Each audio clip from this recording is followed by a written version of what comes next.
Hello everyone, I'm Harry and I'm just gonna show you this amazing video with this amazing bargain that we just fished out. Remember, we've been looking for about 4-5 months.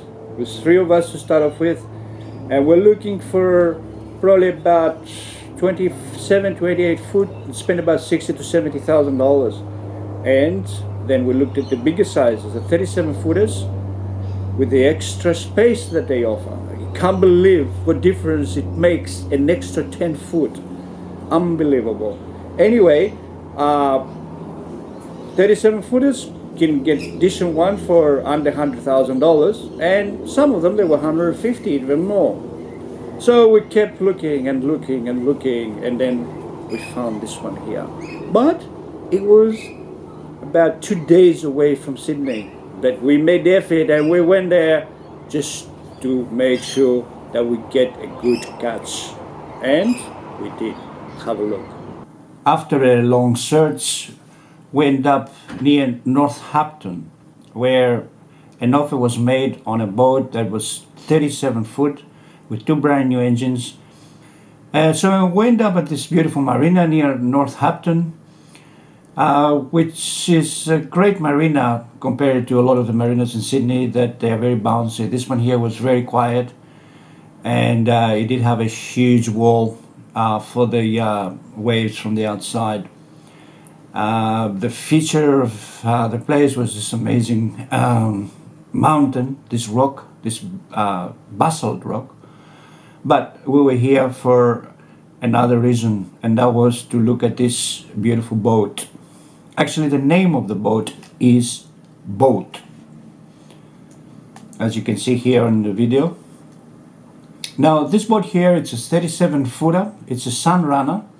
It's a 2002 model. They are made in Australia, Australian made boats, very good quality, and very nice design. Actually, the interior and the exterior is probably one of the best ones I've seen in the 37 foot market.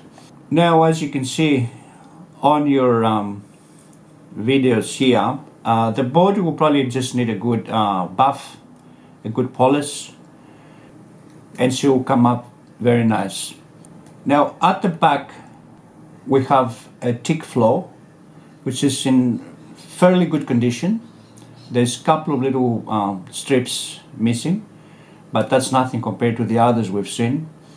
This boat has a bow rail at the back, and also you can see some bases for a Zodiac. That rail at the back is very handy because that could be used for a barbecue, could be used for an outboard, and also for fishing rods. And here on the left you can actually see the position where we put 2 fenders. As far as space is concerned, on the outside of the boat there is a lot of accommodation. You can almost sit 10 people around there. So it's got 2 separate lounges. The first one is mostly the dining one, where you can easily sit 6 people. It was 4 of us there having lunch with the owners, and it had plenty of room for more. The front lounge is just next to the captain's seat there. You can see the position of it, but also you can see that you can sit easily another 3 people there, maybe more. Here you can see the thick floor right through. It doesn't have carpet like the other boats had, and it has this quite expensive, because if you need to replace that, it will cost a lot of money. So it's thick right through, and it's in very good condition. And then we enter the inside.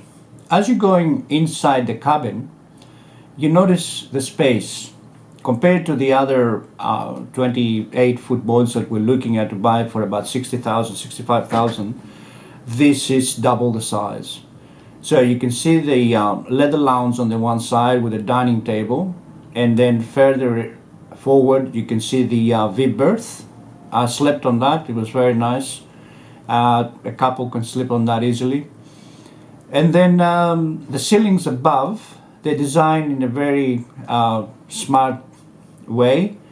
You can see now on your video, plenty of lighting everywhere, and we'll have 2 hatches that they both work and there's no leaking of water. Then opposite the lounge is the kitchen.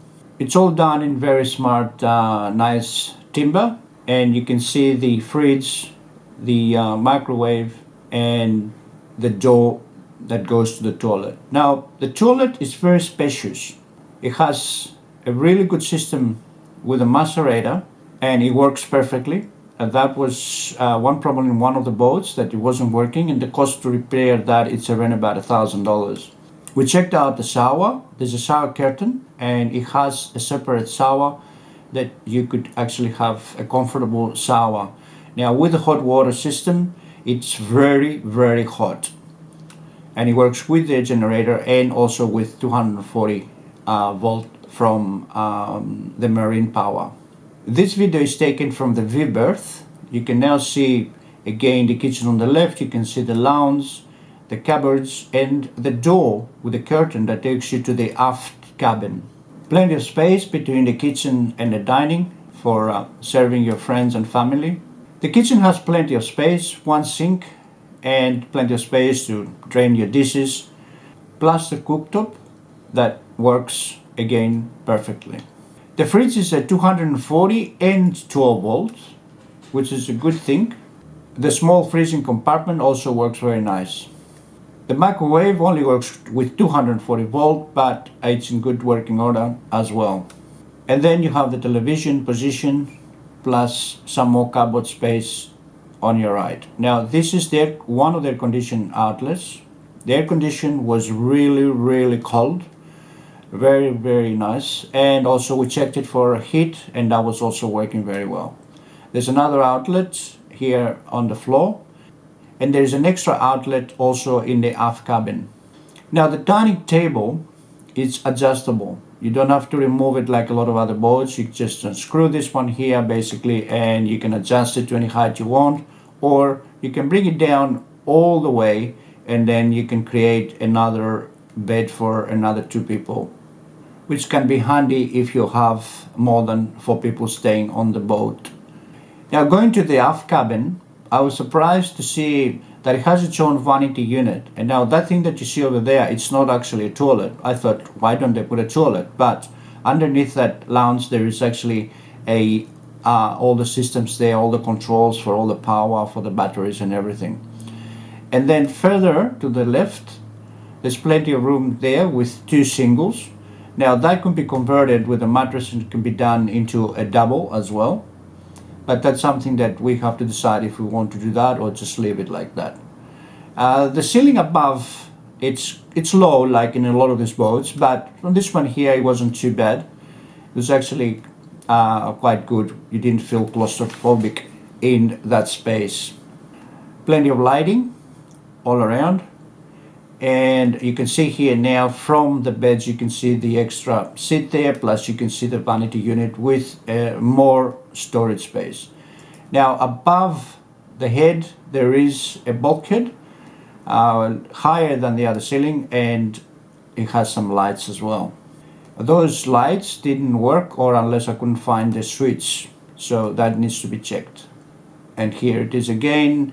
I suppose this could be used for the ladies that they want to have their makeup done, with a nice big mirror here with a nice timber frame to match the rest of the boat. Now, going outside again, the clears on that boat were done about 3 years ago. Now, to make those clears, to close the whole boat, we did open the back of it so we can get a better feeling, but it has clears all the way around, all the way to the back. And those clears will cost about $5,000 to make today, so that's a good bonus for us, and they have plenty of life. Now, this truck here, it actually helps you to take out the clears and basically tie them together onto the frame, and you can have a nice big open space for the summer. On the right to the dining and lounge at the back of the boat, there's this setup here, which basically is a nice barbecue, which is electric, 240 volt, and it has a sink with a tap, and also it has another fridge compartment. So we checked it all out. The beers were all nice and cold, and there's plenty of space there for a lot of your drinks and other things. The tap has a lot of pressure and works very nicely. Now, space. There's a lot of storage space on this boat. First of all, at the back, this particular compartment here, it could be used for anything that has to do with the boat, with ropes, with fenders, with all sorts of stuff like this. Perhaps the garden hose and all these items that we need at the back of the boat. And further to the right, underneath the barbecue, there is also all beautiful space there as well. These ones here, they actually are fishing rod holders. They're covered by plastic to protect them, and you take that off. Make sure we don't lose it when we take it off. We keep it in the compartment so we can go back on. And there's another one to the right, plus another one further up on the side of the boat. So there's 3 rod holders for your fishing. This is the hatch for the engine compartment. It has a hydraulic lifter system, and it's effortless to close and open. Now, going to the instruments, we have quite a lot of instruments for the 2 engines. Our fuel, the oil pressure, the battery charge, the RPMs, the temperature, and then we have the trim tabs for the trim. Actually, that trim is for the one engine, for the leg, and then we have our nautical miles per hour, and the same on to the other side. Water temperature, trim tab, the leg trim, RPMs for the starboard engine, and then we have our oil pressure and fuel. That fuel gauge actually doesn't work. We need to have a look at that, but it shouldn't be a big drama. And these are all the switches for the electrical, for the 12-volt system. And these are the actual switches for the trim tabs, which are very, very important, and they are working perfectly. There's some more instruments in here, including a nice Garmin GPS and plotter. It has a lot of other information in there, including fuel consumption and other things. And this is the main switchboard that is inside. Everything works from here. But hey, let's get the baby started. Remember, those are brand new engines with 10 hours. And the other one, plenty of water coming out. Wow, it sounds like a dream. And this is our generator. Now, this is a Honda generator. It's an air-cooled generator. It's been installed to power all the 240 appliances on the boat. It's brand new, and it's 3 kVA, which is plenty for what we need on the boat. We'll roll out 9 minutes the 90s very soon. In the meantime, now it's time to take this baby out on the water. Let's get the music going.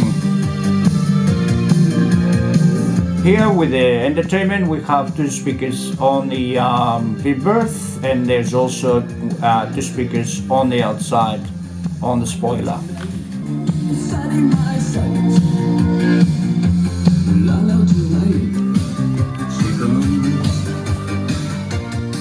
The board is very slick and it has a very nice line.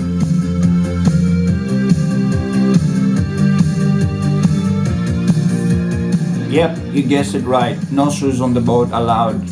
That tick, it's a little bit sensitive, so we don't want people with shoes on the boat. And we are leaving the marina now. And you see the name of our boat. It's called the Boat. And ready to head down to the open sea. Come on, give it to it.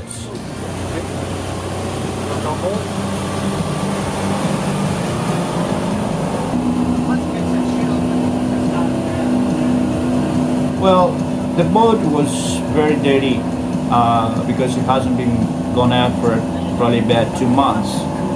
And I was surprised to see the power of these two engines, that they just got the boat into plane within seconds, even it was so dirty underneath.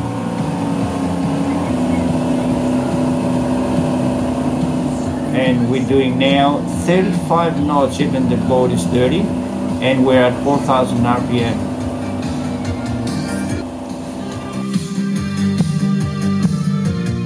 But now, let us relax, enjoy the beautiful sunset, and of course the local delicacies. No, we didn't catch it.